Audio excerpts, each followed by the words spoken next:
नहमदुहु व नुसल्ली व नुसल्लिमु अला रसूलिहिल करीम अम्मा बाद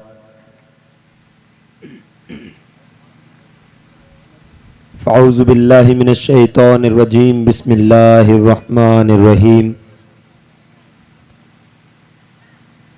वमा अरसलनाका इल्ला रहमतल लिल आलमीन आमन्तु बिल्लाहि सदक़ल्लाहु मौलाना अज़ीम व बल्लगना रसूलुहुन नबियुल अमीनुल करीम व नहनु अला ज़ालिका लमिनश शाहिदीन व शाकिरीन व ज़ाकिरीन वल्हम्दुलिल्लाहि रब्बिल आलमीन। बादए तौहीद के मतवालों, शम्मे रिसालत के परवानों, गौसो ख्वाजा के दीवानों, मेरी मिल्लत के नौजवानों, औलिया उम्मत के चाहने वालों, दीन हक के फिदाकारों, आइए मैं और आप सब मिलकर एक मर्तबा प्यारे आका सल्लल्लाहु ताला अलैहि वसल्लम की बारगाहे बेकस पनाह में अपनी गुलामी का सबूत देते हुए आशिकाना तौर पर, गुलामाना तौर पर और मोहब्बताना तौर पर दुरूद पाक की डालियां इस तरह निछावर करें जिस तरह खुद खालिक कायनात अपनी लारैब किताब कुरान पाक में इरशाद फरमाता है, इन्नल्लाह व मलाइकतहु युसल्लूना अलन नबी या अय्युहल्लज़ीना आमनू सल्लू अलैहि व सल्लिमू तस्लीमा।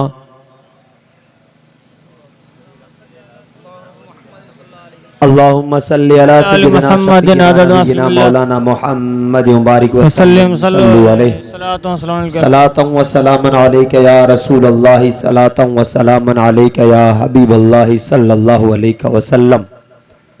सुबह तैबा में हुई बढ़ता है बाड़ा नूर का, सुबह तैबा में हुई बढ़ता है बाड़ा नूर का, सदका लेने नूर का आया है तारा नूर का। मैं गदा तू बादशाह भर दे प्याला नूर का, मैं गदा तू बादशाह भर दे प्याला नूर का, नूर दिन दुना तेरा दे डाल सदका नूर का। और नारियों का दौर था दिल जल रहा था नूर का, नारियों का दौर था दिल जल रहा था नूर का, तुमको देखा हो गया ठंडा कलेजा नूर का। और चांद झुक जाता जिधर उंगली उठाते महद में, चांद झुक जाता जिधर उंगली उठाते महद में, क्या ही चलता था इशारों पर खिलौना नूर का, क्या ही चलता था इशारों पर खिलौना नूर का। और तेरी नस्ले पाक में है बच्चा बच्चा नूर का, तेरी नस्ले पाक में है बच्चा बच्चा नूर का, तू है ऐन नूर तेरा सब घराना नूर का। या रसूल अल्लाह तू है ऐन नूर तेरा सब घराना नूर का। और निसार तेरी चहल पहल पर हजारों ईद रबीउल अव्वल, निसार तेरी चहल पहल पर हजारों ईद रबीउल अव्वल, सिवाय इबलीस के जहां में सभी तो खुशियां मना रहे हैं, सिवाय इबलीस के जहां में सभी तो खुशियां मना रहे हैं। एक मरतबा दुरूद पाक पेश करें, अल्लाहुम्मा सल्लि अला सय्यिदिना शफीना नबीना मौलाना मुहम्मद मुबारक व सल्लिम सल्लु अलैहि सलातन व सलामन अलैका या रसूल अल्लाह सलातन व सलामन अलैका या हबीब अल्लाह सल्लल्लाहु अलैहि वसल्लम। सामीन मोहतरम, बिरादरान मिल्लत इस्लामिया, आज सरजमीने बागावास पर अल्लाह तबारक तआला के फजल करम से आका अलैहिस्सलातु वस्सलाम की नजर रहमत और हमारे पीर मुर्शिद हुजूर कायदे अहले सुन्नत पीर तरीक़त रहबर शरीयत मुर्शिद आज़म राजस्थान हज़रत अल्लामा अलहाज पीर सैयद गुलाम हुसैन शाह जीलानी मद्दजुल आली व नूरानी का करम है कि आज हम उस महीने के अंदर कि जिस महीने में अल्लाह तबारक ताला ने अपने हबीब को इस दुनिया में मबूस फरमाया, मकसूद कायनात जिस माह में इस दुनिया फ़ानी में तशरीफ़ लाए, उस महीने की एक तारीख में उस नबी का मिलाद करने के लिए जमा हुए हैं। मैं आपसे चंद ज़रूरी बातें करूँगा कि देखिए, जलसे, महफिलें, तकरीरें, नातें सब नूरुन अला नूर है और इनके कुछ मकासद भी हुआ करते हैं। सुनाने वालों के भी मकसद होते हैं, सुनने वालों के भी मकसद हुआ करते हैं। और इन मकसदों के अंदर सबसे इम्पोर्टेंट जो चीज़ हुआ करती है वो ये है कि बंदा जब तक नबी पाक सल्लल्लाहु ताला अलैहि वसल्लम की महफिल में बैठा है, बैठकर अल्लाह का जिक्र कर रहा है या अल्लाह को याद कर रहा है, तो वो बंदा जब तक ऐसी महफिल में है वो दायरा नूर के अंदर है। एक हदीस पाक है, मेरे आका अलैहिस्सलातु वस्सलाम अपने सहाबा इकराम से इरशाद फरमाते हैं, मेरे सहाबियों, जब तुम जन्नत के बागों से गुजरो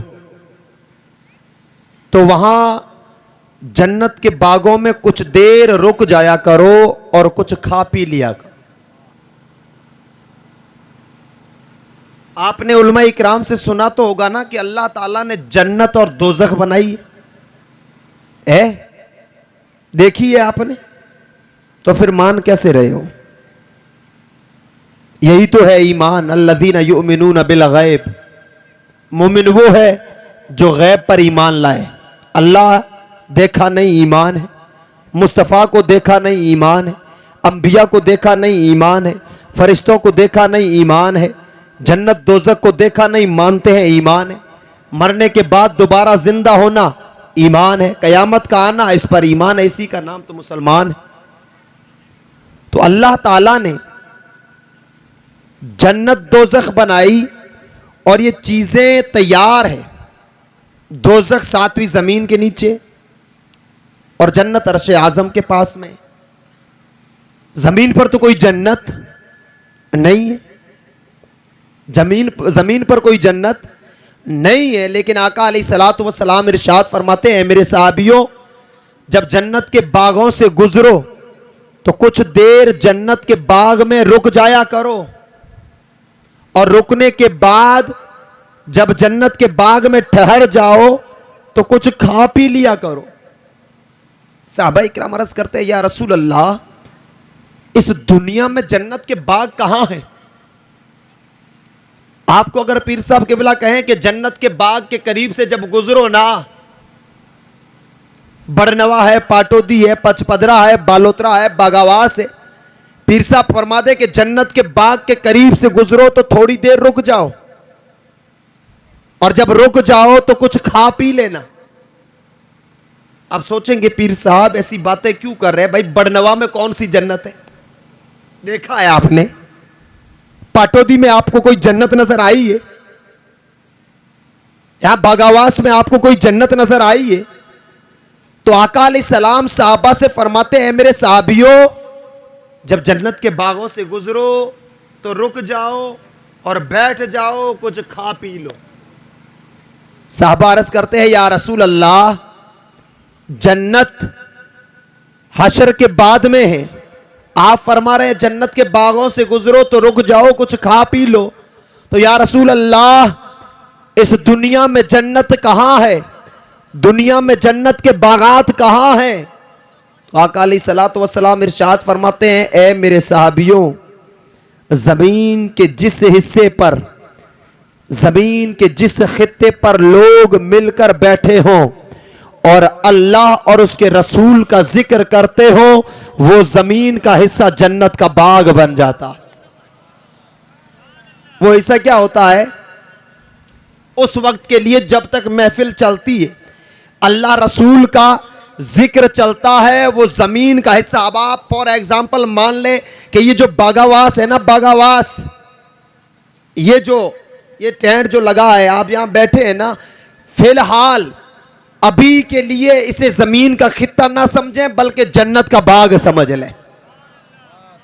फिर सहाबाए इकराम कहते आका सुभान अल्लाह, जन्नत के बाग ये तो समझ में आ गया कि जिस जगह पर अल्लाह और उसके रसूल का जिक्र हो वो जमीन का हिस्सा जन्नत का बाग है। लेकिन आप फिर आगे फरमाते हैं कि उनमें से कुछ खा पी लिया करें। यहां आप क्या खा रहे हैं? पुलाव हो, बिरयानी हो, चिकन हो, मटन हो, वो तो भाई जलसे के बाद में मिलने वाला है ना। फिर ये जन्नत का बाग है तो इसमें खाएं क्या? ये भी सवाल होता है ना। इन बच्चों को आप बिठा दें, आपका अटेंशन मेरी तरफ रखें।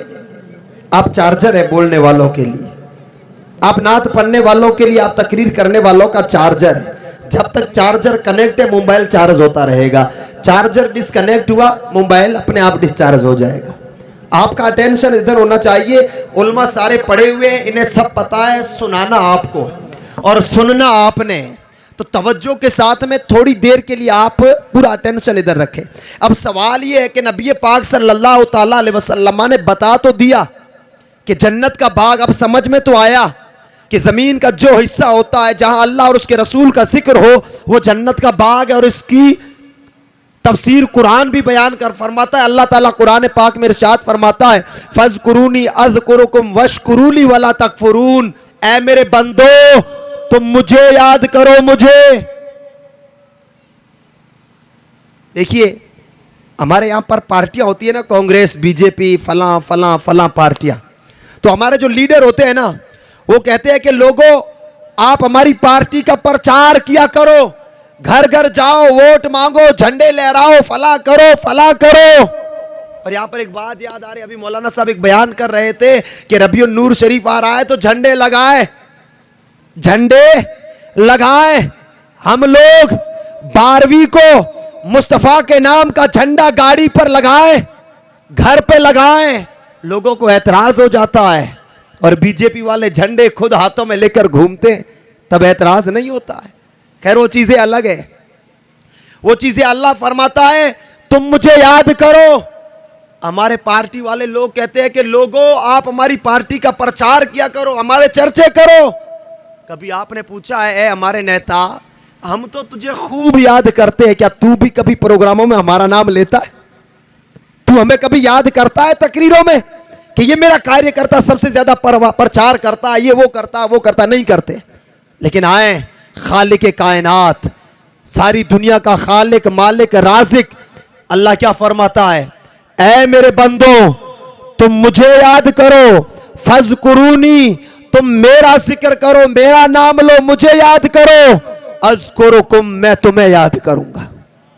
सुभान अल्लाह। शक्ल हदीस पाक में बयान की गई है। आका अलैहिस्सलातु वस्सलाम इरशाद फरमाते हैं कि जब एक बंदा अकेला बैठकर मस्जिद में जाकर सारी दुनिया से छुपकर अल्लाह तबारक तआला का जिक्र करता है तो अल्लाह ला मकाम पे अकेला उसका जिक्र फरमाता है, अल्लाह उसे अकेला याद करता है।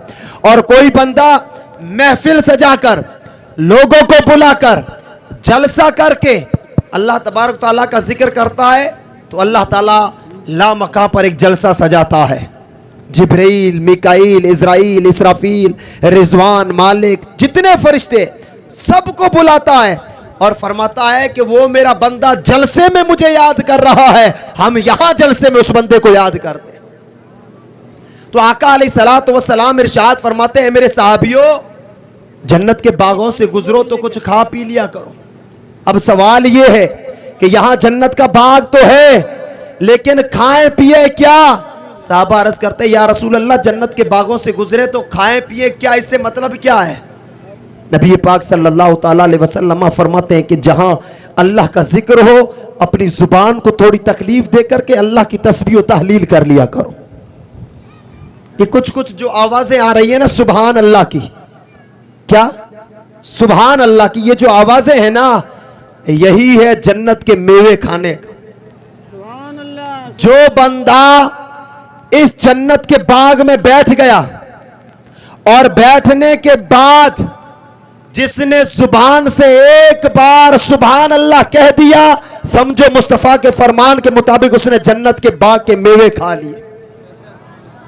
और बताए एक हदीस पाक है, आका अलैहिस्सलातु वस्सलाम इरशाद फरमाते हैं, वो रिवायत आपने उलमा इकराम से बारह सुनी होगी, हजरत मायशा सिद्दीक़ा रज़ियल्लाहु ताला अन्हा इरशाद फरमाती है कि सहरी का वक्त था, सहरी अंधेरा होता है, मायशा फरमाती है सहरी का वक्त था, मैं घर में चिराग जलाकर कुछ कपड़ा वगैरह सी रही थी। इतने में क्या हुआ, हवा का झोंका आया, चिराग बुझ गया, सुई हाथ से गिर गई। अब अंधेरे में कोई बड़ी चीज हो तो ढूंढना आसान है, सुई कहां से मिले, अंधेरा था कमरे में। मायशा फरमाती है कि हवा का झोंका आया, चिराग बुझा, सुई गिरी, बस इतना हुआ। थोड़ी देर में आका अलैहिस्सलातु वस्सलाम मेरे कमरे में तशरीफ लाए, चेहरे में वो नूर है, उस नूरानियत की वजह से सारा कमरा जगमगाने लग गया, कमरा चमकने लग गया, और इतनी रोशनी फैली, इतनी फैली कि मां आयशा फरमाती है कि मेरी जो सुई गिर गई थी, गुम हो गई थी, मुझे वो सुई भी मिल गई। मां आयशा अर्ज करती है, या रसूल अल्लाह, आपका चेहरा कितना नूरानी है, अल्लाह तबारक ताला ने आपको कितना नूर वाला बनाया है। आका अलैहिस्सलातु वस्सलाम इरशाद फरमाते, आयशा खराबी है उस इंसान के लिए जो कयामत के दिन मेरा ये चेहरा नहीं देख पाएगा। अल्लाह, बताइए, हमारे अंदर हजारों गुनाह होंगे, हम गुनहगार हैं, बेनमाजी है, पापी है, जालिम है, सब कुछ है, लेकिन कोई ऐसा है तुम्हारे अंदर या हमारे अंदर जो ये कह दे कि कयामत के दिन मैं नबी को नहीं देखना चाहता हूं? है कोई कहने वाला? अरे गुनाहों में डूबे हैं, आसी है, पापी है, बदकार है, जालिम है, सब कुछ है, लेकिन एक उम्मीद तो बंदी है ना, मैदान महशर में आमिना के लाल का दीदार करना है। आका अलैहिस्सलाम क्या फरमाए कि बदबख्त है वो इंसान, खराबी है उस इंसान के लिए जो कयामत के दिन मेरे इस नूर वाले चेहरे को नहीं देख पाएगा। आयशा सिद्दीक़ा रज़ियल्लाहु ताला अन्हा अर्ज़ करती है, या रसूल अल्लाह, कौन है वो इंसान, किसके लिए बदबख्ती है, कौन है वो बदनसीब जो कयामत के दिन आपका रुखे ज़ैबा नहीं देख पाएगा? नबी पाक सल्लल्लाहु ताला अलैहि वसल्लम इरशाद फरमाते हैं, आयशा, जिस जगह पर मेरा नाम लिया जाए, जहां मेरा जिक्र किया जाए, जो लोग मेरा नाम सुने, मेरा नाम सुन लें, और सुनने के बाद जो मुझ पर दुरूद पाक नहीं पढ़ा करते हैं, कयामत के दिन वो मेरा चेहरा नहीं देख पाएंगे। देखिए, हमें ये बड़े बड़े जो प्रोग्राम होते हैं ना, इसके अंदर आए ना हमें, तो हमें कुछ चीजों का खुसूसी ख्याल रखना चाहिए। जहां सुभान अल्लाह बोलना हो, हमें खुल करके बोलना चाहिए, खुल करके बोलना चाहिए। दुरूद पाक एक ऐसी इबादत कि जिसकी कबूलियत की 100% गारंटी है, 100% गारंटी है।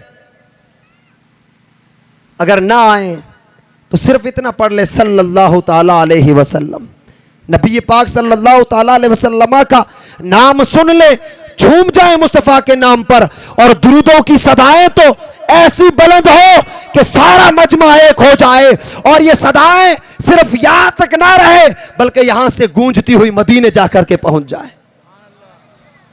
तो मैंने खुतबा मसूना के बाद कलाम पाक की एक मशहूर और मारूफ आया पाक तिलावत करने का शर्फ हासिल किया है। अल्लाह तबारक ताला कुरान पाक में इरशाद फरमाता है, वमा अरसलनाका इल्ला रहमतल लिल आलमीन, ए महबूब सल्लल्लाहु ताला अलैहि वसल्लम, हमने आपको सारे जहानों के लिए रहमत बना के दिया। आज से 1450 साल पहले, अब नबी पाक सल्लल्लाहु ताला अलैहि वसल्लम के आने से पहले की अगर तारीख देखें, मुताला करें, दुनिया को हम देखें, तो इस दुनिया का रंग ये जो आज है ना, ये दुनिया का रंग हमें नजर नहीं आएगा। लोग यही थे, इंसान यही थे, 2 हाथों वाले, 2 पांव वाले, 2 आंखों वाले, 2 कानों वाले, लेकिन थे बड़े जालिम, थे बड़े जालिम।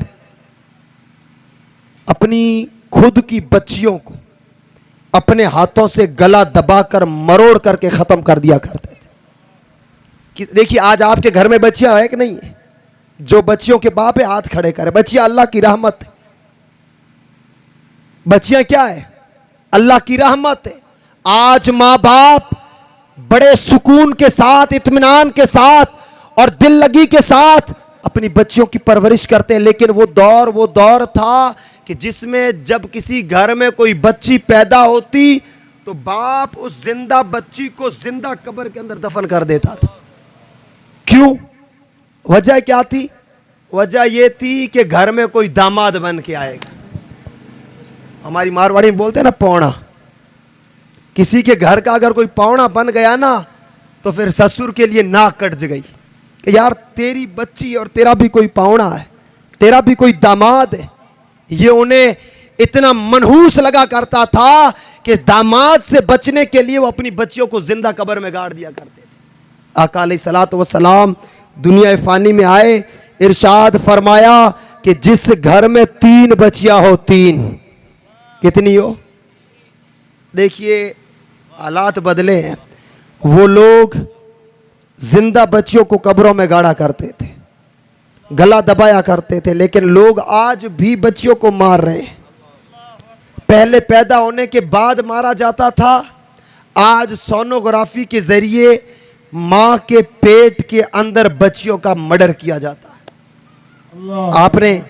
आपने सुना होगा, एक हिंदी वर्ड है कन्या भ्रूण हत्या।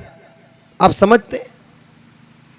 मां के पेट के अंदर बच्ची को मारा जाता। पुराने जमाने में लोग बच्चियों को पैदा होने के बाद मारते थे। आज क्या किया जाता है? सोनोग्राफी के जरिए पता किया जाता है कि औरत के पेट में बच्चा है या बच्ची है। बच्चा है तो छोड़ दिया जाता है, अगर बच्ची है तो फिर वो डॉक्टर या नर्सेज जो होती है वो बड़ी बड़ी कैंचियां औरत के पेट में डालकर वो एक जो नन्हा सा जिस्म होता है मां के पेट के अंदर, जिसने अभी दुनिया में आकर के सांस भी नहीं ली है, जिसने दुनिया की हवा को भी नहीं महसूस किया है, जिसने दुनिया को देखा भी नहीं है, मां के पेट में कैंचियां डालकर उसके छोटे छोटे हाथों के टुकड़े किए जाते हैं, पांव काटे जाते हैं, पेट काटा जाता है, सर काटा जाता है, फिर उस बच्ची के पेट के अंदर बिल्कुल टुकड़े टुकड़े कर दिए जाते हैं, फिर वो औरत के पेशाब के मकाम से सारी की सारी बच्ची कट करके बाहर निकल जाती। ऐसे जालिम लोग, ऐसे बदकार लोग, ऐसे पापी जो अपनी बच्चियों को माओ के पेट के अंदर या किसी औरत के 7 या 5 या 3 बच्चियां हो तो उन पर जुल्म सितम करने वाले क्या कयामत के दिन मुस्तफा के सामने खड़े हो पाएंगे?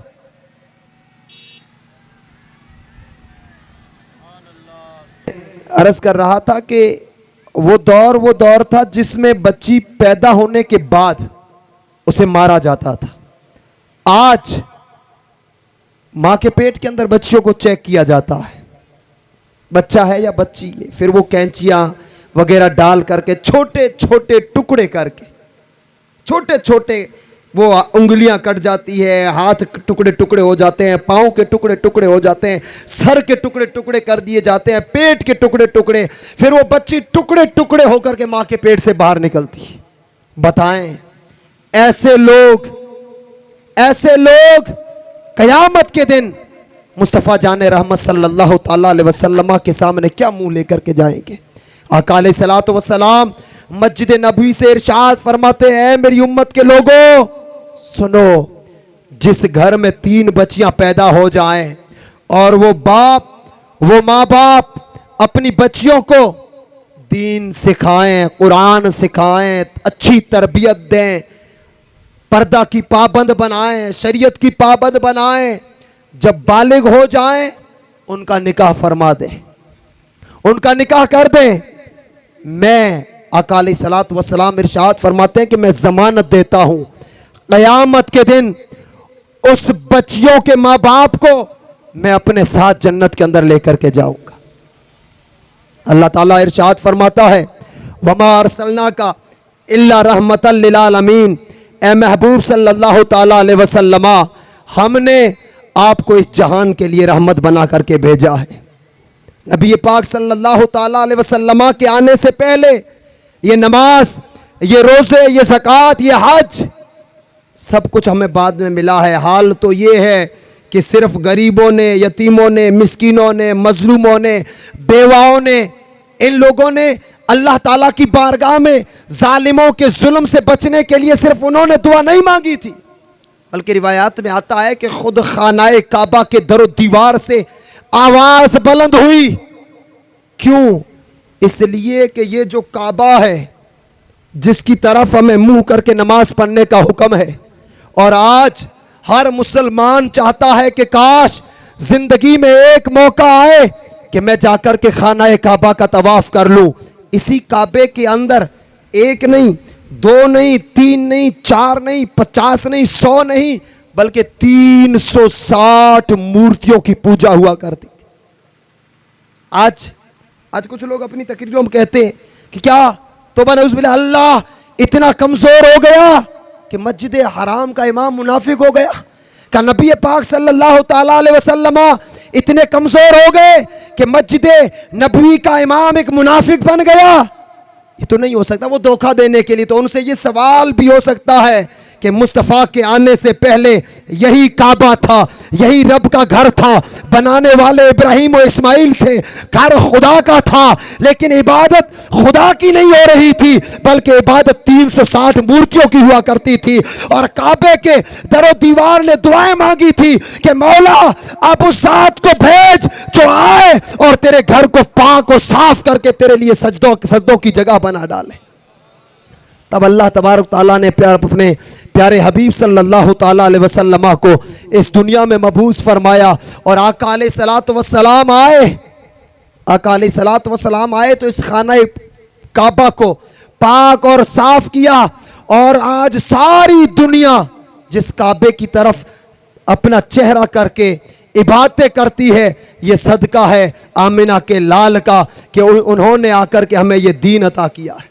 अल्लाह तबारक ताला की बारगाह में दुआ करते हैं कि अल्लाह ताला हमें एक बनाए, नेक बनाए, जब तक जिंदा रहें आका अलैहिस्सलातु वस्सलाम की मोहब्बत में जिए, और जब इस दुनिया से जाएं तो भी आका अलैहिस्सलातु वस्सलाम की मोहब्बत में जाएं। वमा अलैना इल्लल बलाग। अस्सलामु अलैकुम।